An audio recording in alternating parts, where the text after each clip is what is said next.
Hey guys, today we're talking about graphing exponential functions. Okay, so the exponential function is defined by an equation of the form y equals a times b to the power of x. Okay, we're also going to write that right over here. So y equals a times b to the power of x.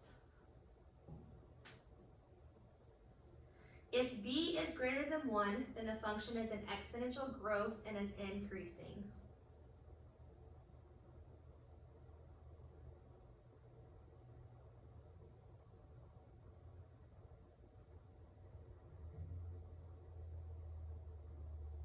Okay, it's an exponential growth and is increasing.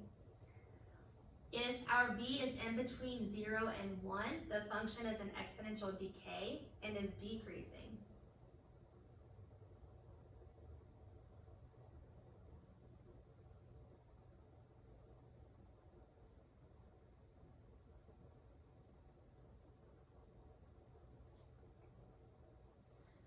Okay, we're also talking about asymptotes. An asymptote is a line which the graph gets close to but never touches or crosses. It basically creates a boundary line. So it's a line which the graph gets close to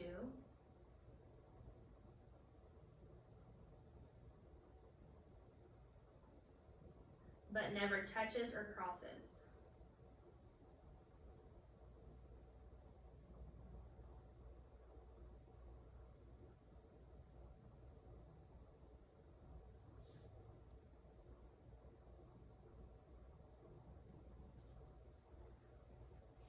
Okay, so some examples here says classify as an exponential growth or decay, create a table of values and graph, and then identify its key characteristics. Okay, so you want to have a graphing calculator ready to go. If you don't have a calculator on hand, you can always go to desmos.com, okay, and you can type this in on there just as you would on your y equals on your calculator. Okay, so when you type that in, it'll graph on Desmos, but we want to get some points to be able to graph it correctly on here. So if you have an actual graphing calculator, you go to your table after you type that in, then your table of points would be something kind of like this. So negative 2.25, negative 1.5, 0, 1, 1, 2, 2, 4. Okay, there's many more points, but that's some of the points that we need to be able to graph. So to graph that, now it doesn't have to be exactly 0.25 when you graph on there, just get something close. So negative 2.25, somewhere right here. Okay, negative 1.5, about there. 0, 1, 1, 2, 2, 4. I believe there's a 3, 8 on there as well. Okay, so our graph is going to look something kind of like this. And you notice how the graph gets really close to the x-axis, but it doesn't ever actually touch it or cross it.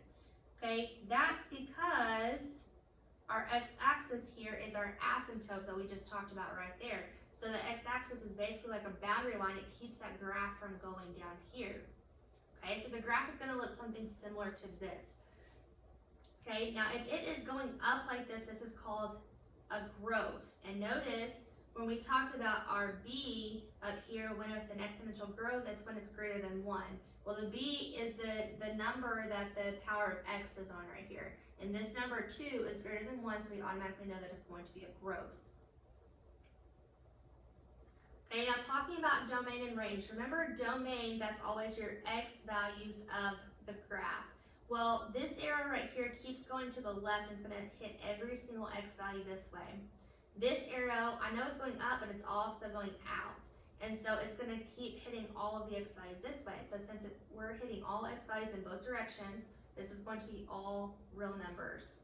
So it's going to hit every single x value. Our range gets really close to 0, but never actually touches it. So, and it hits all of the y values that are greater than 0. So you say y is greater than 0. Okay, because notice right here it gets really close to when y is 0, but it never actually hits it. But it is hitting all of these values that are greater than 0. So if our graph is going up like this, it's going to be greater than. Our y-intercept, that's where our graph crosses the y-axis. Well, it crosses the y-axis right here at the point 0, 1. Okay, and what you're looking for is you're looking for when your x is 0, what is the y value? That's your y-intercept. And our asymptote, it's always going to be a horizontal line. It's y equals, and it's always going to be the same number as what our range is right here. So y equals 0, and that is this line right here. That's our asymptote line, that's our boundary line. It's normally denoted as a dotted line on here. Okay? All right, looking at the next one. Okay, so you want to type this in. We want to get our points. Okay, our table of values should be something like -2, 16, -1, 4, 0, 1, 1.25, 2.0625. Okay, another way for you to be able to get these points, if you, whatever x values that you pick right here, if you notice these are the same x values that we used right there, if you will plug that in for the power of x, so if you did 1/4 to the power of -2, it's going to tell you that it equals 16. If you just type it in on a calculator, you could even type it in on your calculator on your phone. If you did 1/4 to the power of -1, it equals 4. 1/4 to the power of 0, 1. 1/4 to the power of 1, 0.25. 1/4 to the power of 2, 0.0625. Same thing, so you can actually get these tables of points without having a graphing calculator. You could still get that and still be able to graph it. Okay, so we have -2, 16. So that's going to be way off the graph, somewhere way up here. The next one is -1, 4. Next one is 0, 1. 1.25, somewhere right here. And then we're getting really close to 0.0625. It gets really close to the x-axis but doesn't touch or cross. So it's something kind of like this.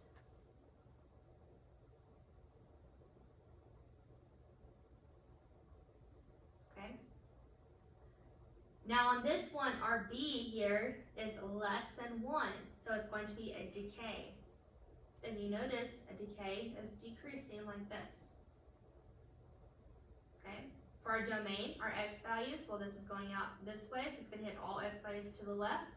This is going to the right, it's going to hit all x values to the right. So this is going to be in all real numbers. Okay, on all of these graphs, your domain will always be all real numbers. The range, the y values, well, it starts here at 0 and hits all values greater than 0. So y is greater than 0. The range will always be a y is greater than. Okay, for this number, you just have to look to see where it starts at. Our y-intercept, where does it cross the y-axis? Well, it crosses at 0, 1. And our asymptote, our boundary line, okay, in this case, it's going to be the x-axis again, which is y equals 0. Okay. It's also, for the asymptote, if there's a number out here, it's always going to be that number. And because we don't have a number right here, which is shifting our graph up and down, okay, then it's going to be 0. Okay, that's where that comes from. All right, flip over to the back side. See, like this one right here has a number right there, so it's going to shift it. Okay, so on number 3, our table of points. Okay, so if we do -2, well, 3 to the power of -2. and then we get that answer, then we're gonna subtract 1 from it. You should get negative 0.8 repeating. Then we do negative 1, 3 to the power of negative 1, and then get that answer, then subtract 1, you get negative 0.6 repeating. Then we do 0, 3 to the power of 0 is 1, 1 minus 1 is 0. 3 to the power of 1 is 3, 3 minus 1 is 2. 3 to the power of 2 is 9, 9 minus 1 is 8. Okay, then you want to graph those points. Okay, well, our asymptote here is negative 1. So when y is negative 1, let's draw a dotted line right there. Okay, asymptote y equals negative 1. Okay, we know our graph is not going to cross this right here. And because our b right here is greater than 1, we know it's going to be a growth. So it's going to go up like this. Okay, we can also see that after we graph our points. So negative 2 is going to get close to negative 1 down here, but it doesn't actually touch it. Negative 1, same thing, that's about right here. Then now you have 0, 0, 1, 2, and 2, 8. Okay, so our graph is going to look something like this. See how it gets close to this line down here, but it's not going to cross it.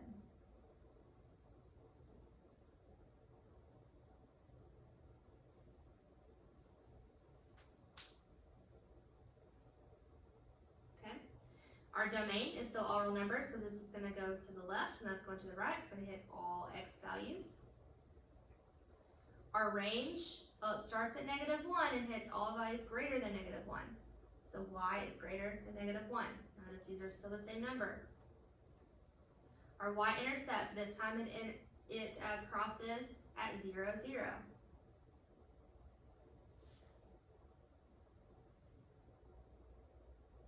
Okay. Number 4, we have a plus 4 right here. So that means our asymptote is y equals 4. So on the y-axis, go up to 4, and then draw a dotted horizontal line. Okay, that's our boundary. Also, look at your b. Our b is less than 1, so it's going to be a decay. Okay, we know that the domain is all real numbers. It always is. We know the range is going to be y is greater than the same number as this. So you can actually graph these things or write these things in without even graphing this right here. The only thing that we need to be able to graph it is our y-intercept. Okay, so let's fill this in, our table over here.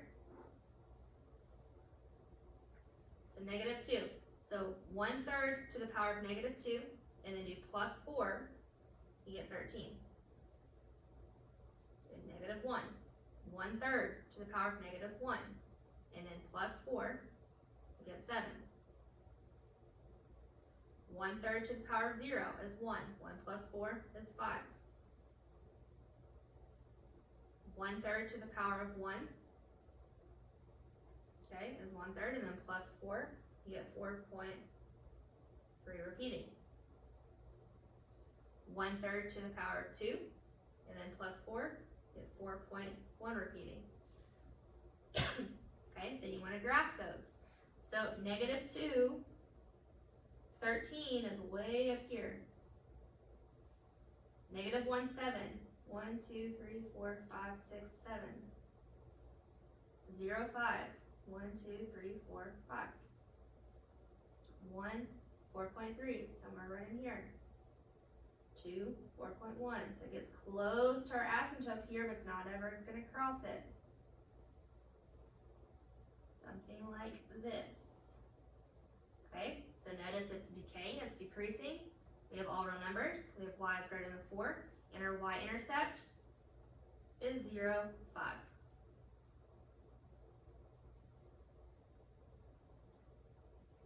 Okay. All right, number 5. This up here in the front does not make a difference. Okay, right now we're going to ignore that. we're still gonna look at this number, that's our B, to determine if it's a growth or decay. This number is greater than 1, so it's a growth. Our domain is still all real numbers. We don't have a plus or minus anything out here, so that means it's gonna be 0. So range is y is greater than 0. Asymptote, y equals 0.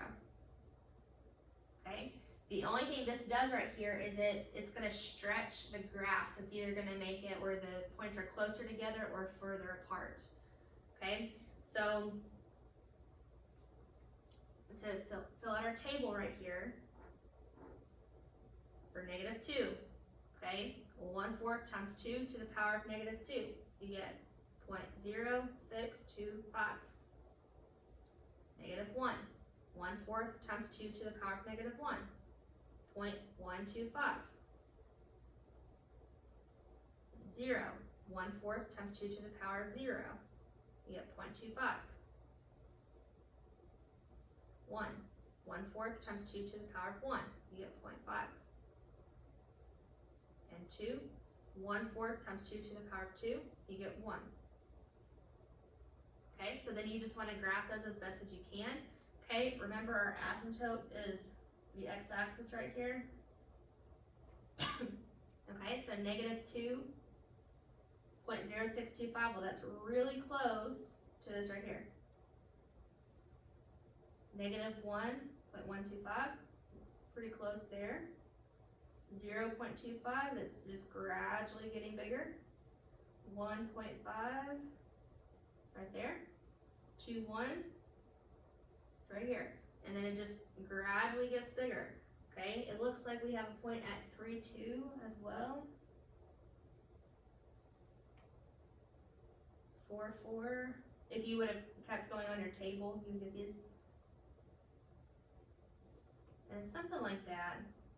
You don't have to do all of them, but something close. Okay, it just looks something along those lines right here.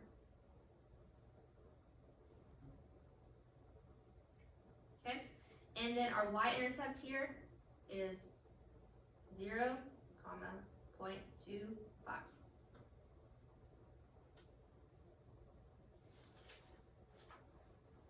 Okay, all right, and then our last graph. Okay, remember that 5 up there doesn't make a difference. Our B is less than 1, so it's a decay. Domain, all real numbers. Range, well, we have a -3, so y is greater than -3. Asymptote, y equals -3. Okay, let's fill in our table. Start with -2.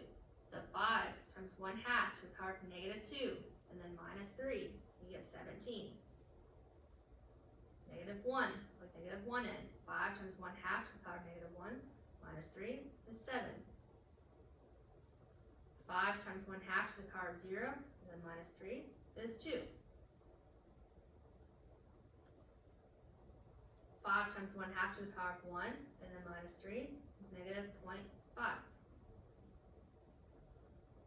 5 times 1/2 to the power of 2 minus 3 is -1.75. Okay, so -2, well, I'm sorry, let's do our asymptote here. So -3, we have a dotted line right here.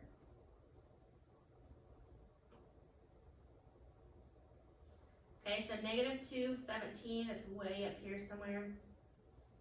-1, 7, 1, 2, 3, 4, 5, 6, 7. 0, 2. 1, -0.5, right there.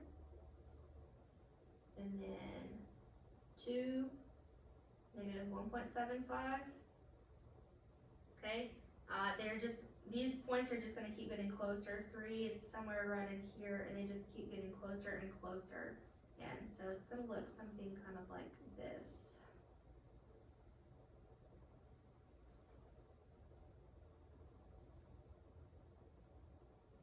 Okay, and then our y-intercept is 0, 2. Okay, so that is it for graphing exponential functions.